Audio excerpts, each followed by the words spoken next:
Terrorism and terrorist activities has been on a steady rise. The issue of insecurity in Nigeria has become something of grave concern. The once bustling southeast region of Nigeria has become a shadow of its former self. But one wonders how the country arrived at such a dastardly situation where currently it seems no one is safe. There's a lucrative criminal economy thriving in Nigeria right now.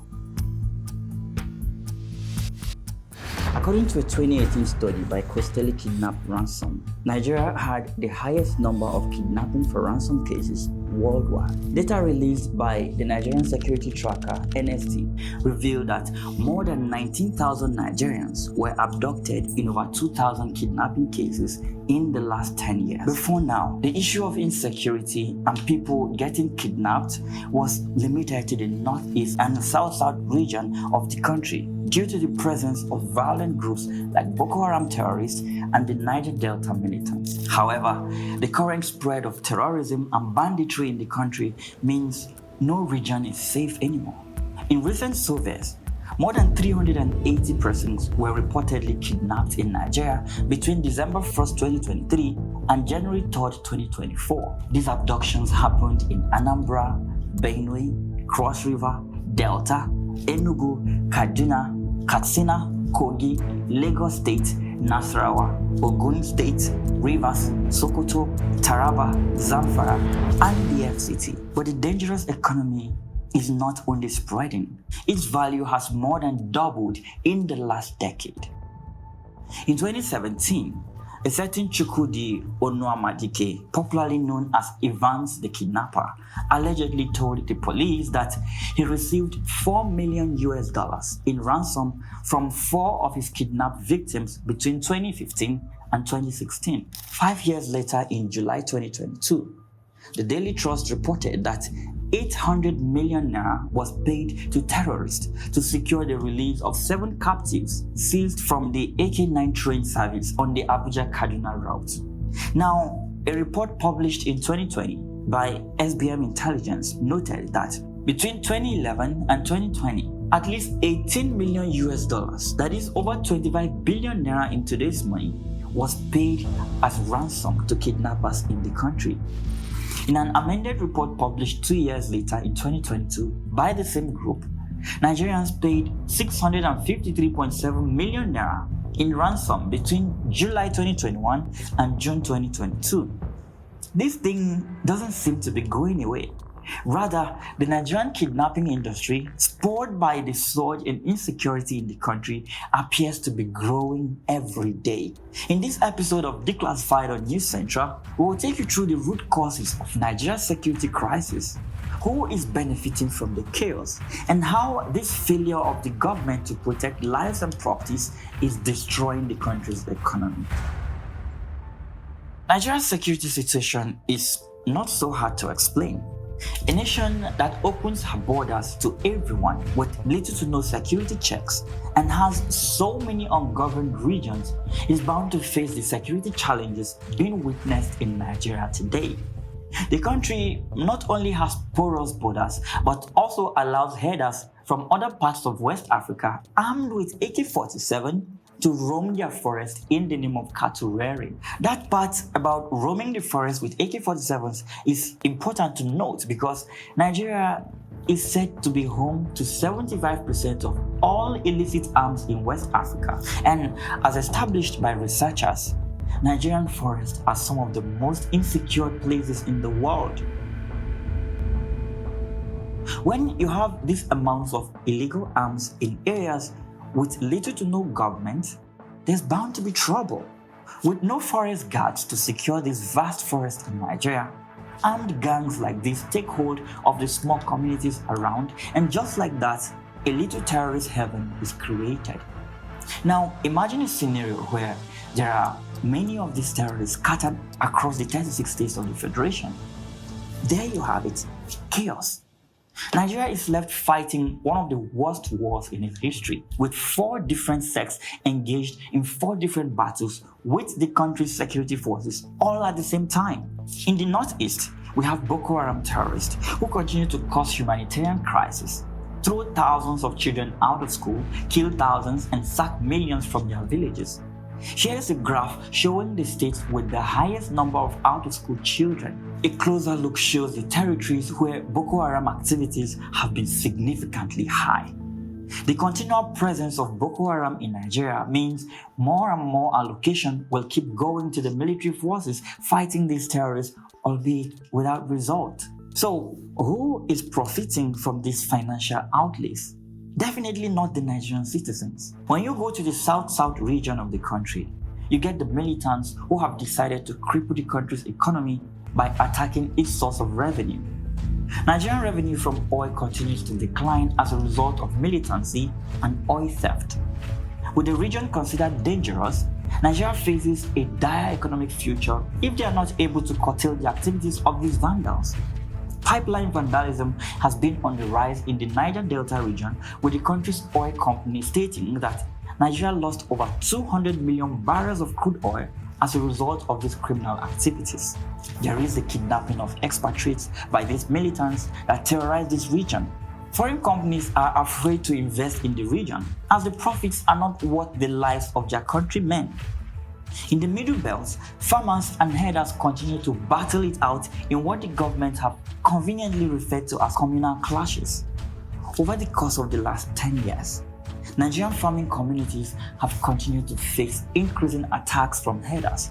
This has resulted in the loss of thousands of lives and millions displaced from their homes. These attacks and reprisal attacks have led to low food production as farmlands are now considered too dangerous. The result of this is food shortage in a country blessed with arable lands. People in the North Central, as well as all other regions of the country, are now battling with armed bandits and kidnappers. Travelers using Nigerian roads are not only worried about high transport fares due to the surge in fuel prices or road accidents as a result of the bad roads we have. They now have to factor in ransom payments should they be kidnapped en route to their destination. Banditry and kidnapping in the country have turned into a lucrative venture that a former government official was not ashamed to publicly declare the efforts he and his friends did put together to do a GoFundMe for kidnappers to release a family that was abducted from their home. Schools are no longer safe learning environments, but depots for kidnappers to come take school children at will. The last episode saw over 250 children taken by armed gunmen. People are afraid to leave their homes, even though that is not safe anymore, as kidnappers are now visiting homes, places of work, and even places of worship. But then we ask, what is to stop these bandits from roaming the streets when they know that instead of bullets, they will get bags of money for taking people hostage and even killing some of them? It is safe to say that the Nigerian security system is stretched thin as a result of all these battles being fought on different fronts all at the same time. But why is this so? For starters, a lot has changed, and not for the better. Before this sudden collapse, Nigeria used to be known as the giant of Africa. The most populous black nation on earth was not only feared for its large and young population, but the country was also among the top 6 oil-producing nations in the world. There was a time before crude oil was discovered when Nigeria was the leading exporter of cocoa, palm oil, groundnut, and rubber. Same country whose president once bragged that our problem is not money, but how to spend it. End of quote. There was a time when Nigeria enjoyed industrial growth with industrial jobs available to new graduates who wanted one. In 1975, for example, there was something called the Udoji Pay Package that granted workers a pay bonus. Young graduates received multiple employment letters during their service years. In these times, $1 was less than 1 naira. Nigerian workers were among the richest in Africa as they were able to afford brand new cars. The Nigerian military was not only protecting the country's borders, but at one point had the odd job of liberating and exporting democracy to countries like Liberia and Sierra Leone, even though the country was not even a democracy at the time. So again, what happened? Well, I'll tell you. Nigeria is no longer the giant of Africa it used to be. Not even the largest economy in Africa anymore. Even though the country is still among the top 6 oil producers in the world, The government has failed to get its act together on refineries, leading to all the forex being used up in importing fuel for consumption. Gone are the days when our problem was how to spend our limitless cash. Now the problem is who will agree to borrow us money. Most of the factories of the 70s and 80s that brought lots of industrial jobs have closed down, with workers now jobless and looking for where to get their next meal. These workers that used to enjoy bonuses are now jobless, competing for the few available jobs with the thousands of graduates that enter the labor market each year, leading to a high unemployment problem. Students no longer take their degree program seriously, with some even venturing into the dangerous life of internet fraud to survive. That dollar that was less than 1 naira in the 70s and 80s is now sold for more than 1,200 naira. And the naira is now competing with cryptocurrencies for volatility. A used 2004 model of Lexus now sells for more than 12 million naira. Workers can no longer dream of used cars, not to talk of new ones. Remember that strong military that restored peace in Liberia and Sierra Leone? They have been unable to defeat insurgency in their own country, a battle that has been raging since 2009. Between 2022 and 2023, at least 9 million Nigerians have been impoverished due to inflation. Now we are left wondering, how did this happen? The current problem in Nigeria stems from many decades of bad decisions, bad leaders, wicked level of corruption. But why is it all resulting in insecurity? Is this all by design? Who is profiting from the current insecurity in Nigeria? In December 2023, the Chief of Defense Staff of the Nigerian Army, General Christopher Musa, admitted that insecurity in Nigeria had been transformed into a lucrative enterprise for many individuals. This was no surprise at all, as some have been saying the same thing for years. But while the government is now slowly admitting that insecurity in the country is now more economical than ideological, the people in power are still struggling with exposing the sponsors of this evil. A former naval chief in 2021 caused a lot of commotion when he said that some of the Boko Haram terrorists his boys arrested had given them names of their sponsors. Names he said included people in government, some governors, senators, and even people in Aso Rock. Back in June 2022, former President Muhammadu Buhari said he will deal with those profiting from Nigeria's insecurity.